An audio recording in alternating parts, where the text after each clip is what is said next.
नमस्कार, भक्ति दरबार में आपका स्वागत है। जैसा कि आप जानते हैं, भक्ति दरबार में आपको धार्मिक आस्था के बारे में बताया जाता है।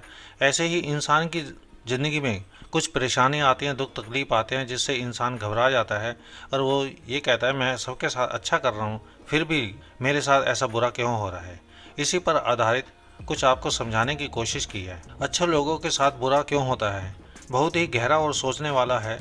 जब हम इस पर ध्यान से सोचते हैं तो कई बार हमें मन में ये सवाल आता है, जो लोग सच्चे, अच्छे और ईमानदार होते हैं उनके साथ ही दुख और परेशानियां क्यों आती हैं।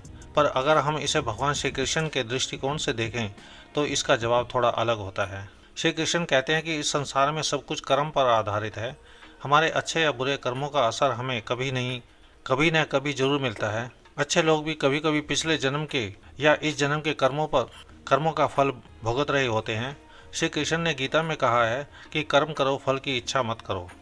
इसका मतलब है कि हमें सिर्फ अच्छे कर्म करते रहना चाहिए और उसका फल हमें सही समय आने पर ही मिल पाएगा। अगर हमें अभी दुख मिल रहा है तो इसका मतलब है ये नहीं कि हमेशा दुख ही रहेगा, समय आने पर अच्छे कर्मों का फल भी मिलेगा। अच्छे लोग जब कठिनाइयों से गुजरते हैं तो ये भी एक तरह की परीक्षा होती है। श्री कृष्ण कहते हैं कि भगवान अपने प्यारे भक्तों की परीक्षा लेते हैं ताकि वो और भी मजबूत बन सकें।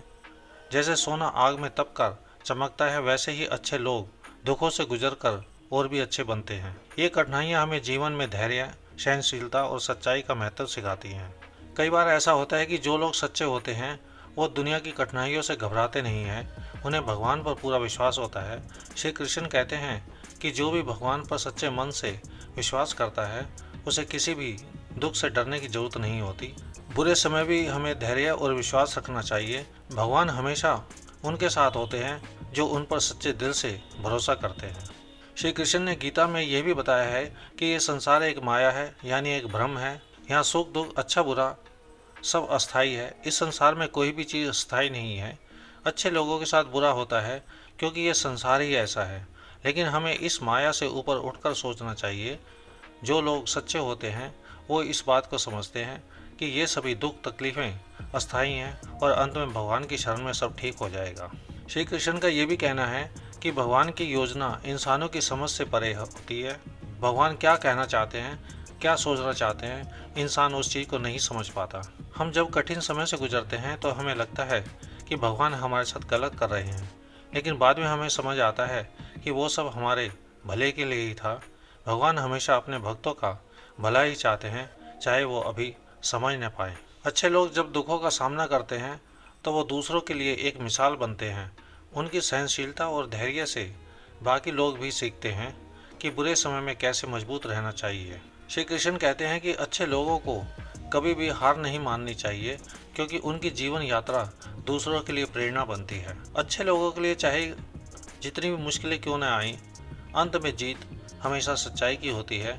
श्री कृष्ण ने गीता में साफ कहा है कि जो सच्चे हैं, जो धर्म के रास्ते पर चलते हैं, उन्हें कोई भी हरा नहीं सकता।